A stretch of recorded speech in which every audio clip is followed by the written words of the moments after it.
So tonight we are going to hear from some wonderful faculty, staff, and students about the pre-health professions advising program here at Gettysburg College. And they will be able to answer your questions. So we'll be using the Q&A feature for that tonight. So you'll find that in the bottom. Please note that this session is being recorded. And now, without further ado, I am going to pass it over to Katy Mattson.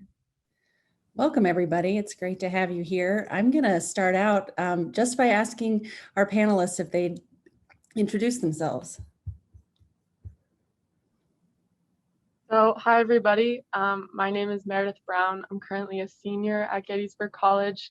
I'm majoring in biochemistry and molecular biology. I'm also minoring in Spanish. And I've been on the pre-med track since my first year here, and next year I'll be attending medical school. Hi, I'm Madeline Miller. I graduated 2020 as a double major in biology and women, gender, and sexuality studies. I'm currently working as a medical scribe here in Cleveland in gynecologic oncology, and I'll be attending medical school as well next year. Great.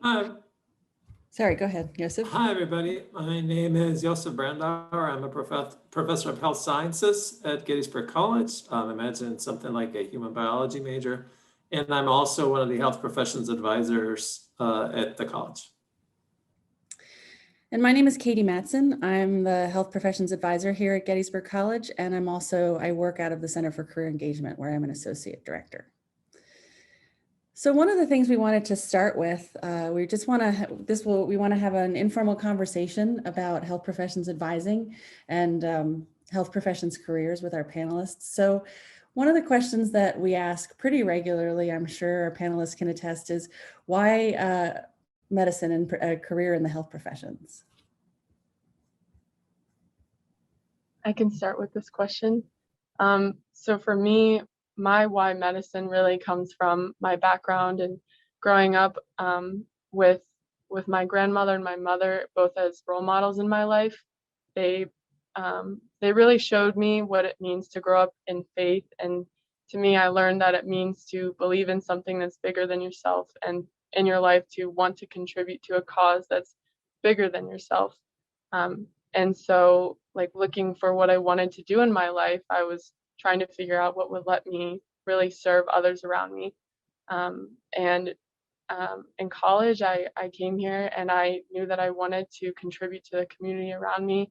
I knew I was interested in medicine, and so I decided to become an EMT. I've been an EMT for, I think it's 3 years now, and it's been such a transformative experience, just being a first responder, being one of the first people who is able to interact with patients and families when there's a crisis.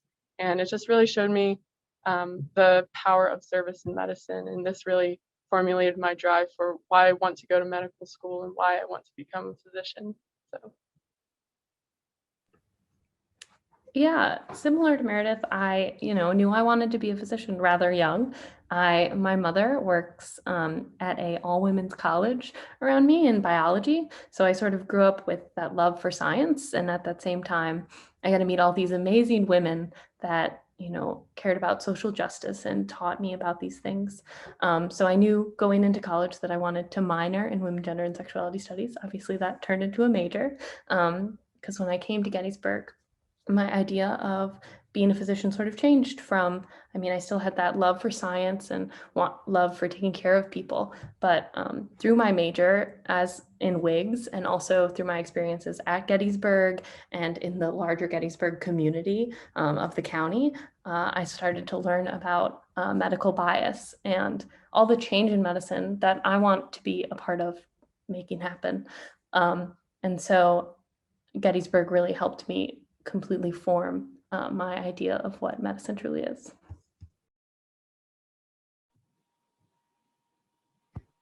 So, Josef, I just wanted to ask you a question also sort of along that lines. Not everybody that we work with at Gettysburg is going necessarily the MD or DO route.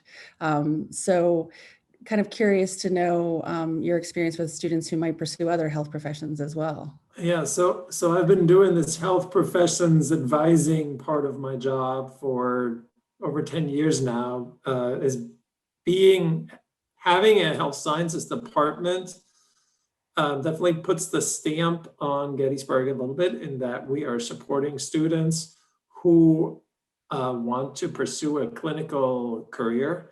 And our two presenters aren't health sciences major, but the options are still there for students from other majors to take these classes, and health sciences majors take classes in those departments as well. So this is a long and roundabout way of saying we really see all kinds of interests and all kinds of motivations for our students to want to pursue this. Students who come from long lines of physicians. My grandparents are physicians, my parents are physicians, all the way to students whose parents have not been to college and are trying this this experience for themselves and discovering this in their own way. As far as the careers that our students are pursuing, this is also really variable. Certainly a lot of students come here interested in medicine, and to a lot of our students, that means I want to be an MD or I want to be a DO. But in the path of their academic career, they discover that physician assistant is a career choice, that nursing is a career choice, that public health is can be an extremely fulfilling career, physical therapy, occupational therapy, speech therapy, genetic counseling. And I think that's one of the strengths of a liberal arts college, is because you're not just taking classes in one topic area. You're not just meeting people that have one particular interest. We ask you to be open-minded and open your mind more. And so the longer we talk to people, the more we ask them to reconsider their decisions.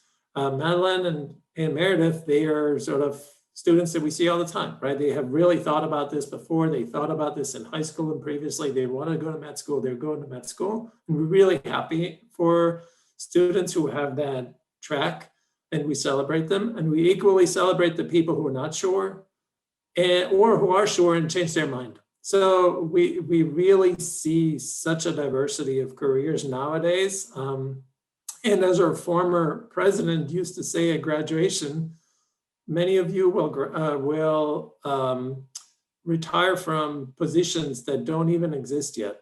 And so we are also trying to prepare students for the unknown and for careers that we cannot presently imagine they would fulfill in 15, 20 years' time.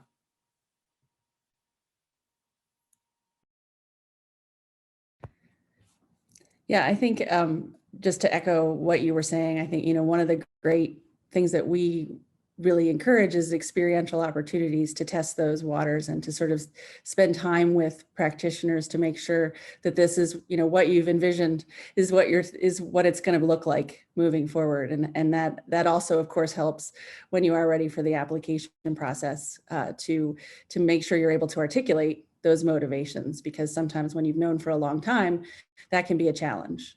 So we've gotten, questions about different types of health professions careers. And so we really try to work with students to get those experiential opportunities directly with the practitioner that they want to become. So I am curious if I could ask why you chose to pursue this path through Gettysburg. I'll go ahead and start us off.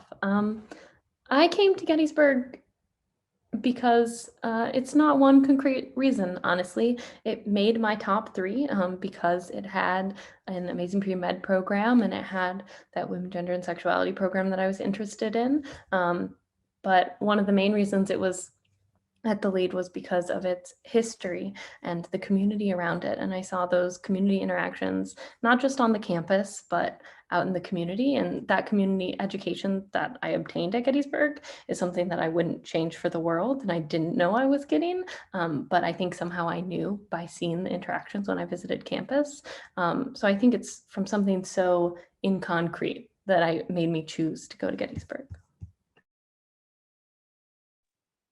So for me, when I was looking at where I wanted to pursue my undergraduate studies, um, I was also interested in playing basketball. And so actually, this is my last year of basketball, which is kind of crazy, hard to believe. But looking at Gettysburg, I knew I wanted to go to a school that had a strong basketball program, a place where I really connected with the coaches and with the team. And so I did multiple visits here, and I honestly connected really strongly with the coaches and their mission and what they were trying to do and how they valued their athletes, not just as athletes, but also as students. Um, and that combined with the academics at Gettysburg, um, I knew that the biology department, the chemistry department, that they would really prepare me for any kind of career that I wanted. And I knew what I was interested in. And so seeing that blend of being able to be a student and an athlete and just have all these kind of interests and being able to pursue all of them at the same time, that was really what decided that was really what made my choice in picking Gettysburg. Can I add something to that from a perspective of somebody who teaches students that have varied interests, and that really shows up whether we have musicians in my classes or athletes or students who have other leadership roles. They're all being coached by somebody who's not a professor in one way or another. And the quality of these coaches really shows up in how our students conduct themselves in their day-to-day. And so I have so much respect for the people who work in the conservatory, who work in the labs, who work in the creative spaces, who work in athletics. These people are literally everywhere. People are resident assistants in college life, and their supervisor is gonna be a lifelong mentor in many cases. And for us, seeing students who have varied interests and still being able to focus that onto career success is something that I admire that a great deal, and our students have all rights to be really proud of themselves when they manage that. Yeah, I think even from a non-health professions perspective, but a lot of the transferable skills that you acquire for your career and your graduate school preparation happen inside the classroom, but also a lot outside of the classroom. And so that's a conversation that we have quite a bit, are sort of what are those skills that you're experiencing outside and in a variety of areas. So I definitely agree with that point. Speaking of that, sort of, Meredith, you talked about this a little bit, but can you talk a little bit about some of the co-curricular experiences or other experiences that you took advantage of at Gettysburg College?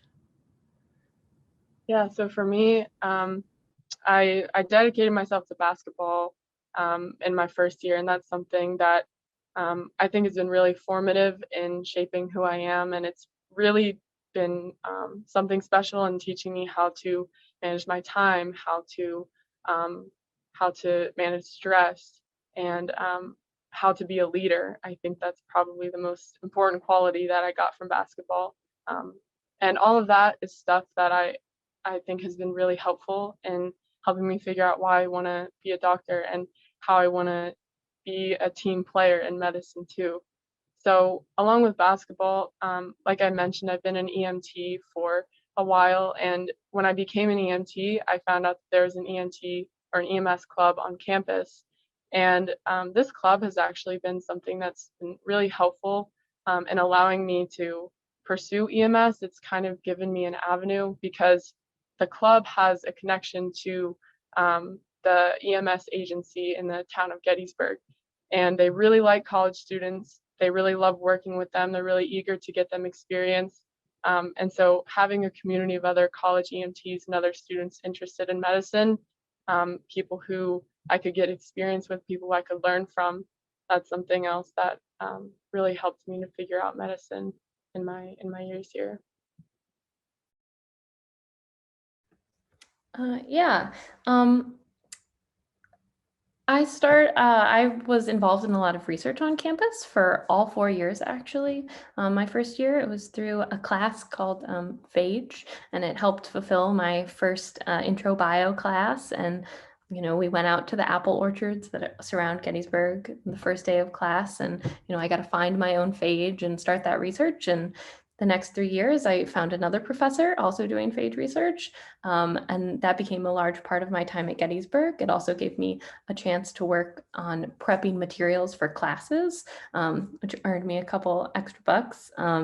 Also employment, I worked at admissions as a day visit coordinator, and also within the biology department, I was the president of Biosphere, which I highly recommend you join.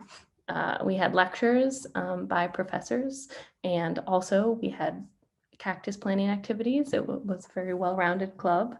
I was also part of the pre-med club, and on my WIG side, I helped found the WIG's ambassador program, which helped reach out to students, because I think for a lot of people, women, gender, and sexuality studies, that's a mouthful, and people don't really understand where that's coming from. And it was to help reach out to people and show that, a biology major could be interested in it, an English major, anyone, and you can help put that into where you want to go in life too. Katie, can I ask you a question? Of course.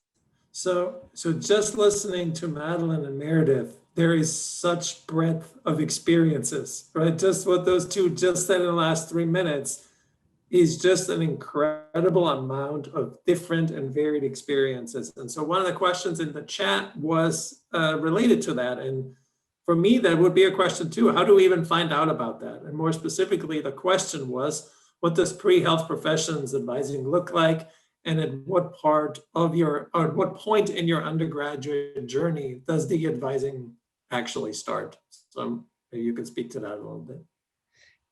Yeah, I mean, I think one of the things that we do is we ask you pretty early on whether you're interested in pursuing a career in the health professions. So we track that. So I get notice of your interest, and then we start communicating with you to make sure that you're aware of all of the opportunities, all of the advising sessions, et cetera. And so that happens at different points. Sometimes people, I just worked with a student last week who didn't know that they were going into medicine when they came to campus. So we also make sure that we're talking to faculty and trying to get the information out there, so that whenever you do indicate that interest, we make sure that we're communicating with you on a regular basis. And we work with you for all 4 years. We work with you through orientation. We are a lifetime service. So we have people, sometimes I have an alum who decided after working in politics that he wanted to go back and become a physician. And so we worked with him through that transition process. So we're there from day one till day whenever you don't need us any longer. But I'd be curious to hear the panelists' perspectives on advising as well.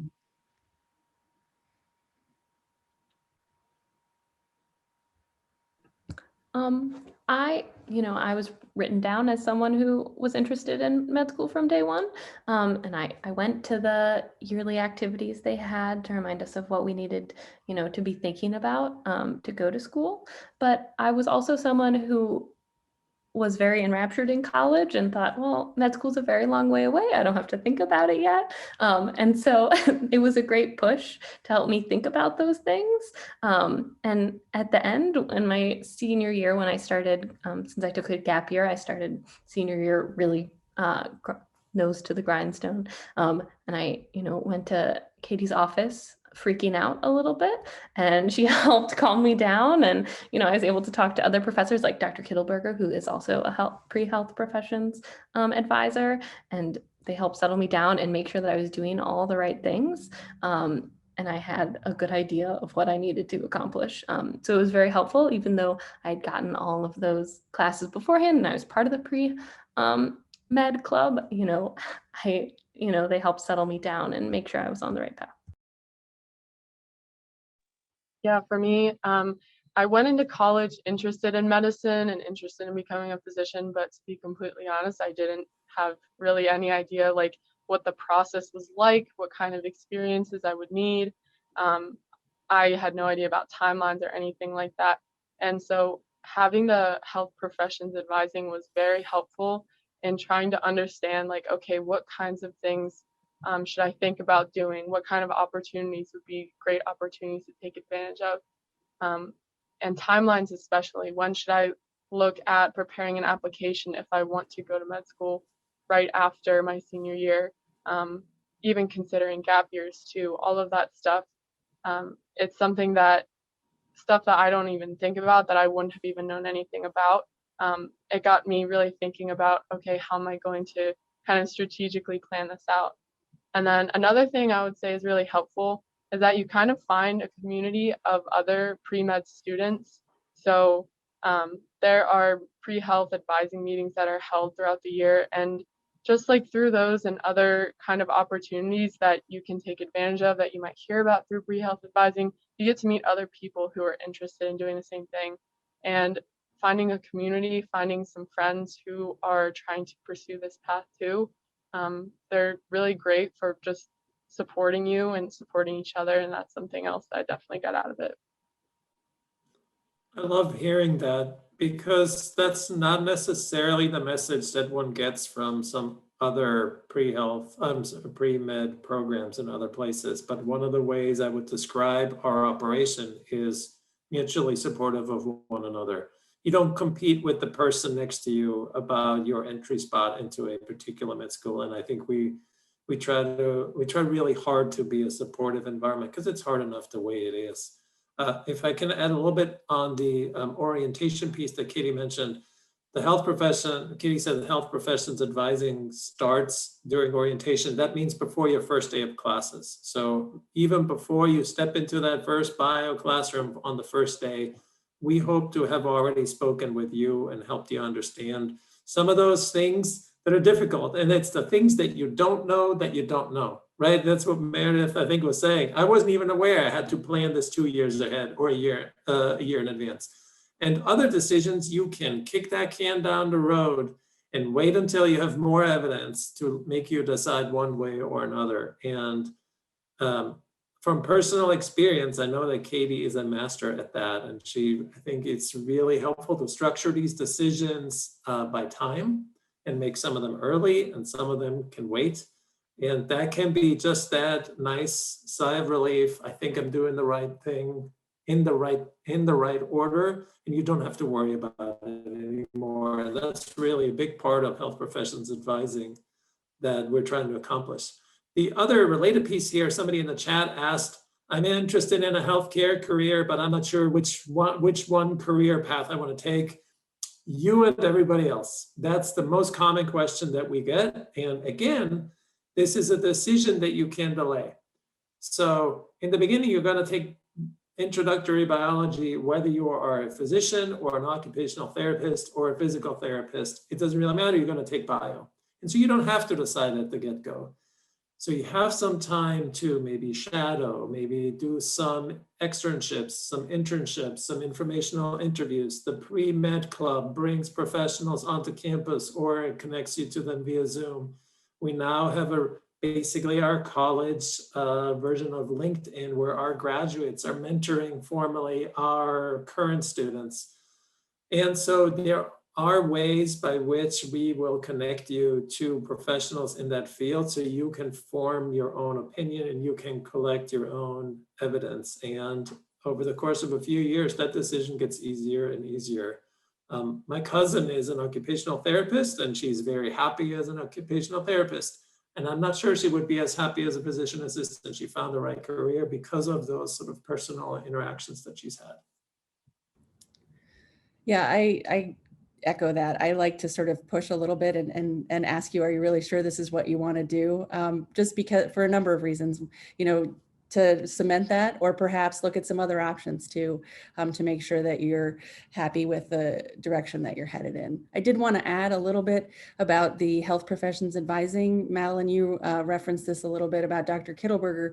We are a committee, so we have members of the health professions committee in biology, chemistry, health sciences, and we also have someone in philosophy. So this is how we work together as a committee to work to support students as they apply to health profession schools. And other things that we do that later on in the process is we love to help work with personal statements and mock interviews as well. So that's one of our, I think, both of our favorite parts of our job is to kind of go through that process as well. So I just wanted to add that in there.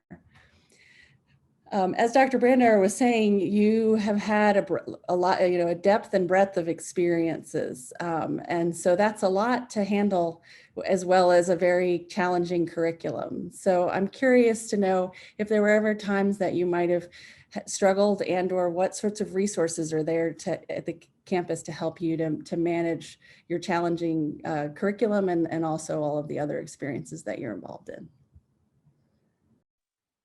Yeah, so for me, there were definitely times where I was stressed out, I was struggling, and I was questioning, like, okay, is this worth the stress of the work right now? And thinking back, I especially think to my sophomore year when the difficulty of my classes bumped up a little bit from my first year. And it's a time, I think, where you really have to reflect and say, okay, there's a lot of work that needs to be put in to attain this goal. And for me, I think one of the greatest support systems I had was just in some of my professors as mentors. So visiting them, not just for academic help and office hours and asking questions, but also just as someone to listen to what I was thinking about my career. And they were just really great support systems. And then again, just to mention some of the other pre-med students who I know, it's kind of something that you all go through together. And just having those other people as support systems, I think, is really great. And there are many programs at Gettysburg that can help you academically if you feel that you're struggling, which is something that's awesome. But I think for me, the most important thing were the people here who really helped me through some of those hard times. I think there were two separate types of struggles I had at Gettysburg. One was, going off of what Katie said, the conviction that I wanted to become a doctor. I had a whole year where I felt very unsure and I was very confused. And I went to my advisor, who was my rock throughout most of my college years, and who put me in touch with all of her friends that were PAs and midwives and all these things, and had me talk to them on the phone and shadow them and, really make sure that what I wanted to do was become a doctor, because I wasn't sure for quite a while. And then academically, chemistry was not my best subject, I'll admit it. I didn't have a great love for it. And because of that, I had a hard time, committing to, doing my best. But, having professors that checked in with me and could go over the test with me, and then I could also go to TA hours, who were people that I often knew and I had other classes with. So they were very open about it. And most of my friends were also in the same classes as me, so they could help me out and make sure that, we could all check each other's work and study for tests together. And once again, my advisor helped me a lot in making sure that I had those resources available to me, and that I was really, staying on top of it and not just giving up. Just to add on that a little bit, I wanted to ask sort of a follow-up question. How did you sort of develop and build those relationships with your mentors? I'll start it off. I met my advisor before classes even started. There was the first day where you went and you met your first year seminar, your first year seminar group, which instead I went and met my biology advisor, because my first year seminar was in English, and so they gave me a science advisor instead, which made a lot of sense. And she was also the professor for the phage course that I started my research in. And so I got to meet with her and all of the people in my class at that time. And then we checked in like once a week and then once a month. And whenever I needed to see her outside of class, I went to her and she helped me through all of my many little catastrophes throughout my time. And she was an amazing resource for me and helped even write one of my letters for my med school application. Yeah, so for me, I think one of the biggest ways I really connected with some faculty was just through getting involved. And so I actually did a little bit of phase research too, probably with Madeline's advisor, Dr. De La Salle, and she was my first year advisor going in. And so when you decide on your major, your advisors change to fit that major. And so my advisors ended up changing to fit what they call the B&B, biochemistry molecular biology major. But Dr. De La Salle is actually someone who I still talk to, even though she was only my advisor for my first year. It was just such a formative experience having her to count on in my first year. And then also just getting involved with some of her research was another great way to get to know her and to just build that connection outside of the classroom. And this is something that I've also done with my other advisors and other faculty, just talking to them about everyday life, about their interests, about research. It's something that's really special about Gettysburg, is that having that connection to faculty that goes beyond the classroom.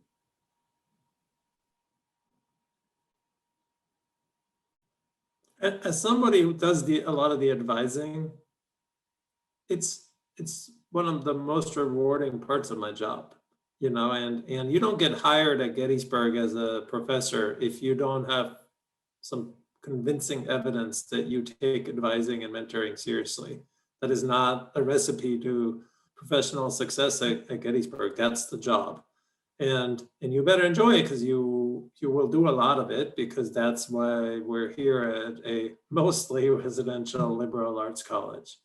And some of my most professionally satisfying moments in my career have been in the classroom for sure, have been in the research lab for sure, but have been with students who had a hard time. And you can do a small part to sort of help the students steady the ship and extricate themselves from a problematic situation. And one of the best parts I have in my job is when a student gets a little bit of help, figures it out, and then you get to see that sense of pride that they have for overcoming a challenge. That is really a special thing. And we are a college that's set up for these communications and for these interactions. And so if you can't tell, I love working at Gettysburg College, but that's really a big part of the reason why I like it here so much. It's because we're meant to be helpful. That's our job description. And in a meaningful way, not that we're doing everything for our students, is that we help our students do the hard work. And there's a really big and significant difference between those two. Yeah, and just sort of building on that a little bit. So we've talked a bit just now about your academic experience. So I'm curious about some of the experiences that you've had off campus that have sort of helped with the exploration. I know, from the Center for Career Engagement, we offer shadowing. We have an externship program where sometimes you actually get a chance to live with the practitioner and see the work-life balance. And then, of course, we work with you for longer term opportunities, internships, et cetera. So I'm curious to know what you found helpful in that process and some of the things that you participated in. I know you've talked about some of them, but maybe build on that a little bit. Sorry. In terms of pre-med wise, I did quite a bit of shadowing my junior year back home, and I was able to have my advisors help me get in touch with those people as well as my family members and find that resource system.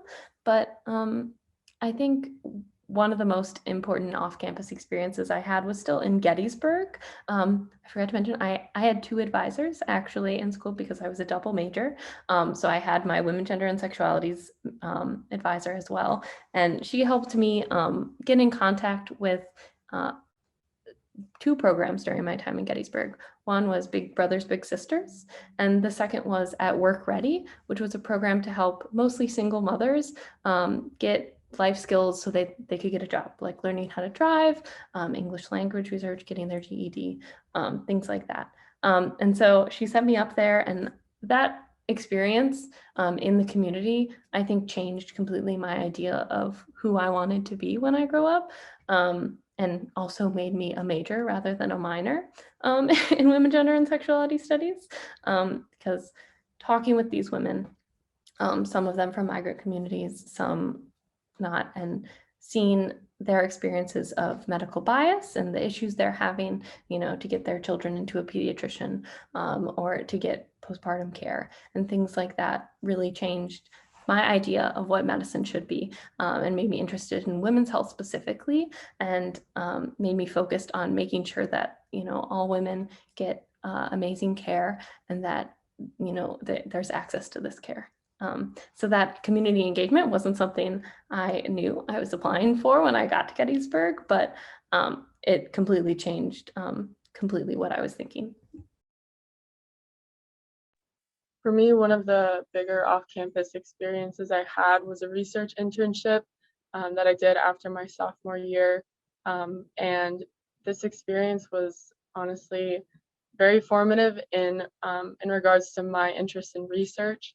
And a lot of students at Gettysburg will participate in what's called XSIG, which is the summer research program at Gettysburg, which is a great program for doing research here. And for me, I decided to apply to some places outside of Gettysburg, and I ended up going to California for an internship.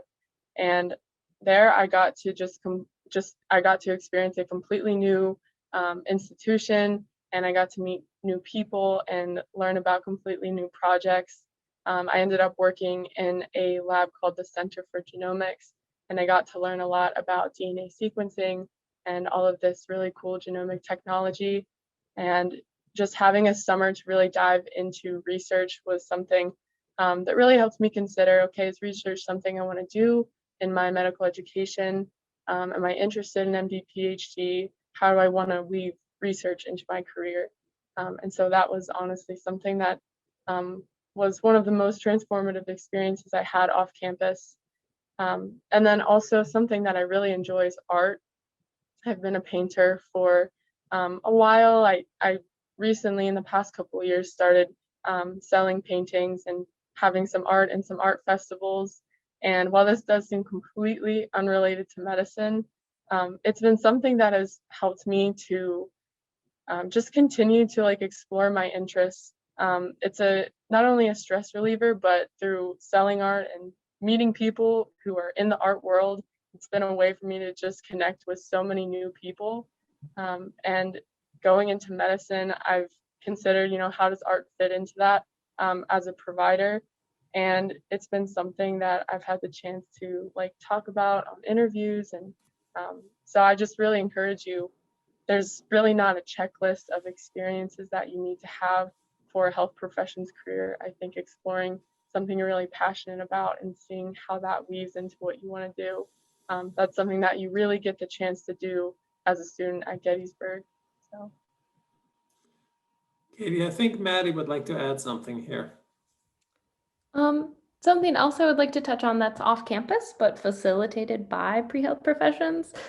In my freshman year, I got to go to primary healthcare day at Penn State, which was awesome. I got to deliver a baby from a mannequin. It was pretty cool. And that was maybe my start of interest in women's health. And then later on, senior year, I got to have a mentor at Penn State, a medical student currently there. And I got to go every other week, I believe, drive down to Penn State and, hear lectures from faculty members or students themselves, have some one-on-one time with my mentor and talk about, my application. They read through my personal statement and my activities and helped me frame what I had done so far in a way that, would help me be a more successful applicant. And we also got to suture some bananas and whatnot. And so it was a really fun time, and I highly recommend even if you're not interested in becoming a doctor, there were a lot of PAs there as well that were part of the program, and they also had PA mentors. So I highly recommend you get involved with that too.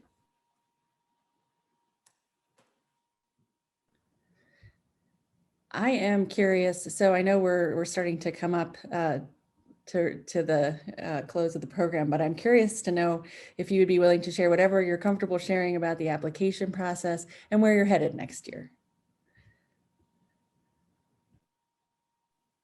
Sure, so I can start. So the application process for me kind of started with studying for the MCAT. I decided to start studying, and at this point, I wasn't exactly sure if I wanted to take a gap year or if I wanted to apply so that I would go right after my senior year. And I had a friend who had gone through the application process before me, and they were very helpful in helping me to figure out some timelines as well, in supporting me. And so the application process for me, like I said, started with the MCAT, and then thinking about the personal statement and getting letters of recommendation. That's something that the committee is very helpful with, helping you kind of figure out, because the committee helps you collect an application for the committee. And so when you're doing that, you are kind of forced to think about what you want to write about in your personal statement, who you want to talk to about letters of recommendation. And it really helps you kind of get a jump start on your application to medical school. And so over the summer, spent a lot of time writing essays, sending in applications, and then interviewing in the fall and over the winter. So for me, I actually haven't decided where I'm going yet, but right now I'm deciding between Penn State and Temple. So I'll be staying somewhere around Central PA.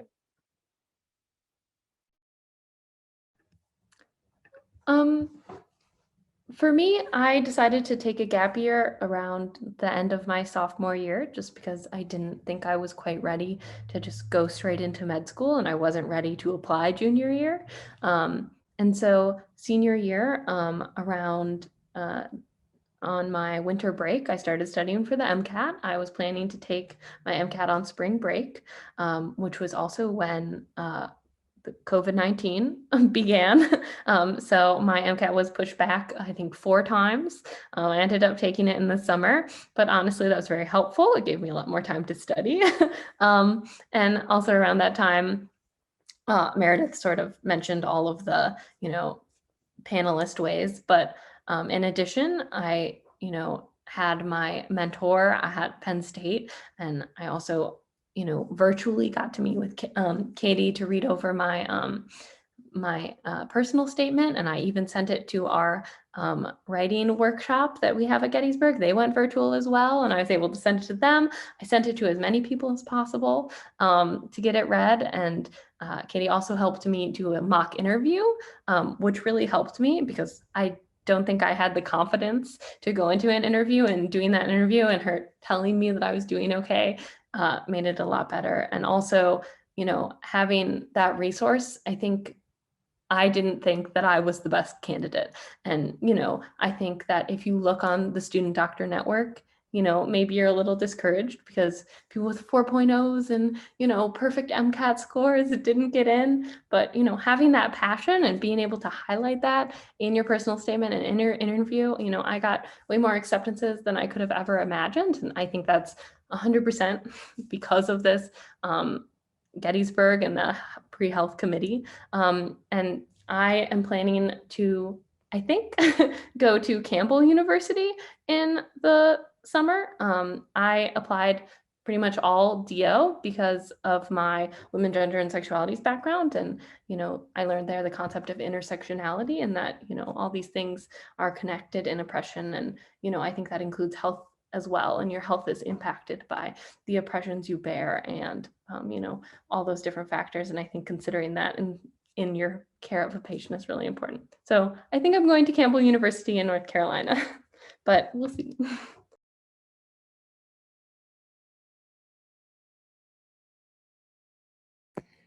I don't know if we have any other questions out there at this point. No?